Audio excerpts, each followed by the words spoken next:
ऐसे कई मिसाल है। नेल्सन मंडेला, गोरी की हुकूमत जब थी साउथ अफ्रीका में, उन्होंने साउथ अफ्रीका में नेल्सन मंडेला को गिरफ्तार किया और 25 साल से ज्यादा रॉबिन आइलैंड में कैद कर लिया। आफ्टर इंडिपेंडेंस, सफेद हुकूमत जाने के बाद, जब साउथ अफ्रीका को इंडिपेंडेंस मिला, आजादी मिली, उसके बाद नेल्सन मंडेला को मिलता है Nobel prize for peace. The white apartheid government, गोरी की हुकूमत कहते थे नेल्सन मंडेला टेररिस्ट नंबर 1 है, 25 साल तक कैद होता है, उसके बाद उसको मिलता है नोबेल प्राइज फॉर पीस। ना कि वो बहुत खराब इंसान था, बाद में अच्छा बना, वही काम के लिए जिसके लिए वो 25 साल के लिए जेल में गया, उसी काम के लिए उसको मिलता है नोबेल प्राइज फॉर पीस। इसके क्या मानिए? 25 साल तक कैद हुआ, आतंकवाद का लेबल लगा, बाद में उसे मिलता है नोबेल प्राइज फॉर पीस। तो इससे यह हमें अंदाजा होता है कि जो भी पावर में है, जो भी लक़ब वो देना चाहता है आपको दे सकता है। हक की तो कुछ बुनियाद ही नहीं है, हकीकत को कोई जानना ही नहीं चाहता है। जो पावर में, जिसके पास ताकत है, वो जो लक़ब देता है लग जाता है। आज गैर मुसलमान कह रहे मुसलमान टेररिस्ट, लक़ब लग गया। हकीकत है कि नहीं, वो कोई जानने की कोशिश ही नहीं कर रहा है।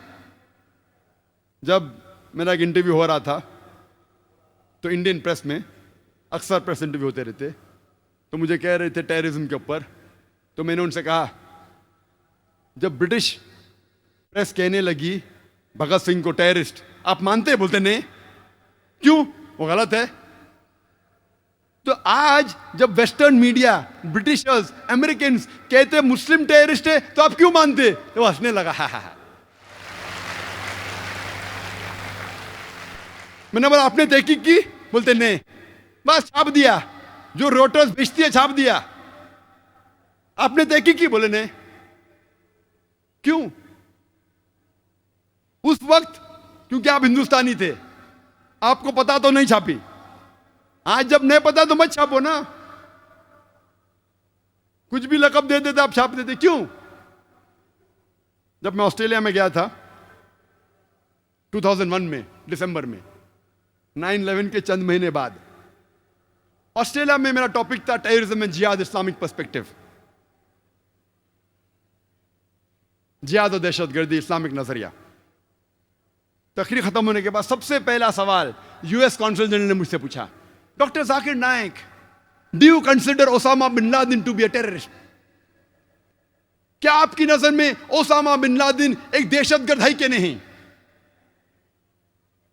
तो मैंने उससे कहा, मैं ओसामा बिन लादेन को नहीं जानता हूं, ना वो मेरा दोस्त है ना मेरा दुश्मन है, ना मैंने उसके ऊपर तहकीक की है। लेकिन आप समझते अगर मैं रिप्लाई दूं बीबीसी और सीएनएन को सुन के, अगर मैं बीबीसी और सीएनएन को सुन के जवाब दूंगा तो मेरे पास कोई दो राय नहीं, बट कहने पड़ेगा दहशतगर्द है। लेकिन कुरान मुझे इसकी इजाजत नहीं देता। कुरान में अल्लाह ताला फरमाते हैं सूरह हुजुरात में, सूरा नंबर 49, चैप्टर 49, आयत नंबर 6 में, जब भी कोई फासिक आपको कोई चीज कहता है उसकी तहकीक करो दूसरे तक पहुंचाने के पहले। जब भी कोई आपको इंफॉर्मेशन मिलती है, जब भी कोई बात आप तक पहुंचती है, उसकी तहकीक करो और फिर दूसरे तक पहुंचाओ। तो मैं बीबीसी देख के, सीएनएन देख के ये नहीं कह सकता हूं कि ओसामा बिन लादेन टेररिस्ट है कहने। मैं उसे अच्छा भी नहीं कहता हूं, बुरा भी नहीं कहता हूं, ना वो मेरा दोस्त है ना मेरा दुश्मन है। लेकिन मैं ये बात बिल्कुल साफ तौर से कह सकता हूं, क्या बीबीसी चैनल पे, सीएनएन चैनल पे, कई चैनल पे खुद मैंने देखा कि अफगानिस्तान में हजारों लोग मारे गए। जॉर्ज बुश ने कहा कि attack, war on terror, Afghanistan पे अटैक हुआ, इराक पे अटैक हुआ, हजारों लोग मारे गए। 9/11 जो हुआ, तो मैंने कहा ये तो खुद जो 9/11 जो हुआ, ये इल्जाम है कि ओसामा बिन लादेन ने किया। मैं नहीं जानता हूं, जो साइंटिस्ट है यूएसए के वो कहते it's inside job, George Bush ने खुद किया है। ये मैं नहीं कहता, नो कहते सही है कि हकीकत है बाद में तहकीक करेंगे, अभी वक्त नहीं है, मैं जॉर्ज बुश को ज़्यादा टाइम नहीं देना चाहता हूं।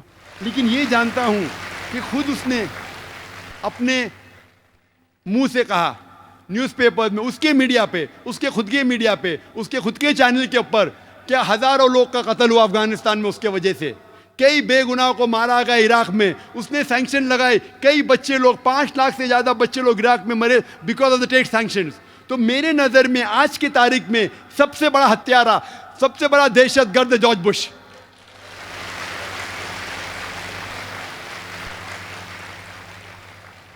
फौरन यूएस काउंसिल जनरल उठ गया और ऑडिटोरियम के बाहर चले गया। क्यों? कुरान कहता है सूरह इसरा में चैप्टर 17 वर्स नंबर 81, वकुल जाल हक वज़ाकल बातिल इन्नल बातिल काना ज़हूका, कहो कि हक आ गया है और बातिल का सर्वनाश होगा और फी नफ्सी बातिल को खत्म होना है। फौरन हेडलाइंस में, ऑस्ट्रेलियन न्यूज़पेपर में, doctor Naik calls himself a fundamentalist and says number 1 terrorist in the world is George Bush. Australian paper में आया। कभी 2001 में, 3 महीने बाद 11 सितंबर के, उस टाइम मेरे इल्म में कोई भी इंसान को मैं नहीं जानता हूं जो पब्लिक के अंदर कहा कि जॉर्ज बुश टेररिस्ट था। उस टाइम की बात कर रहा हूं, मुझे तो हक की बात करने का है कि नहीं, उस वक्त इसलिए हेडलाइन में आ गया। आज हर ऐरा गैरा कहता है कि जॉर्ज बुश टेररिस्ट है। Every Tom Dick and Harry is telling that. अरे मैं नाम गिनाऊंगा आप लोग को कितने लोग टेररिस्ट कहते हैं तो पूरा दिन निकल जाएगा, नाम सिर्फ गिनाऊंगा तो। 2006 में वेनेजुएला के प्रेसिडेंट ह्यूगो चेवास ने कहा था कि George Bush is the biggest terrorist of the world and according to him US government is responsible for the killing of thousands of women and children and innocent man in Iraq. Hugo Chavez ने क्या, number 1 सबसे बड़ा terrorist है George Bush. उसके बाद के president elect Evo Morales, उसने कहा कि जॉर्ज बुश टेररिस्ट है।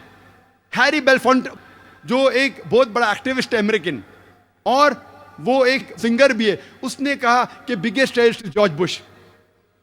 एक एमपी जो ब्रिटिश का है यूके में, जॉर्ज गैलवे, उसने कहा कि जितना खून टॉनी ब्लेयर और जॉर्ज बुश के हाथों पे लगा है बेगुनाहों का, वो जो लंदन ट्यूब के बॉम्बिंग जो हुए, जो टेररिस्ट लोग निकले, उससे ज्यादा खून जॉर्ज बुश और टॉनी ब्लेयर के हाथ में लगा हुआ है।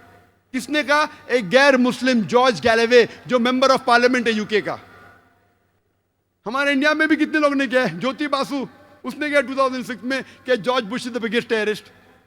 बेटी विलियम्स जिसको अवार्ड मिला था नोबेल प्राइज फॉर पीस, अमन का अवार्ड मिला, वो कहती है I would love to kill George Bush.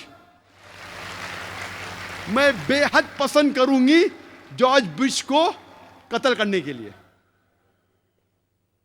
आप सोच सकते हैं Nobel prize for peace winner Betty Williams, एक औरत है जिसको नोबेल प्राइज मिला पीस के लिए, वो कहती है मैं नहीं देख सकती हूं बेगुनाह बच्चे मर रहे हैं, मैं चाहती हूं मेरे दिल से कि जॉर्ज बुश का कत्ल करूं। मैंने तो 2001 में कहा था, उस टाइम तो कौन हिम्मत नहीं करता था, अल्लाह की मदद थी। आज तो हर टॉम डिक एंड हैरी कहता है। जब मैं लंदन में लेक्चर दिया जिहाद एंड टेररिज्म पे, तकरीर थी जिहाद और दहशतगर्दी पे, इस्लामिक पस मंजर में अच्छी तकरीर थी माशाल्लाह। पहला सवाल एक नौजवान उठ के कहता है, doctor Zakir Naik, death to George Bush, George Bush का कत्ल करो। मैंने इतनी अच्छी तकरीर किया, कितने गैर मुसलमान थे, मेरे पूरे तकरीर पे पानी फेर दिया उसने। सब लोग ताली मारने लगे, जॉर्ज बुश को कत्ल करो, जॉर्ज बुश को कत्ल करो। मेरा मकसद है दावा देना, मेरा मकसद है अमन फैलाना। 1 घंटे की तकरीर की, इतनी मिसाल दी इस्लाम की, और ये नौजवान उठ के कहता है जॉर्ज बुश का कत्ल करो, और लोग ताली मारने लगे। तो मैंने कहा अगर आप अल्लाह के रसूल की सीरत पढ़ेंगे, अल्लाह के रसूल कहते हैं कि उस वक्त इस्लाम के सबसे बड़े दुश्मन 2 लोग थे, दोनों का नाम था उमर। अल्लाह के रसूल अल्लाह से दुआ करते हैं कि ये उमरैन में से, ये 2 उमर में से एक उमर को हिदायत दे। तो मैंने कहा कि हम मुसलमान को दुआ करना चाहिए कि अल्लाह ताला जॉर्ज बुश को हिदायत दे।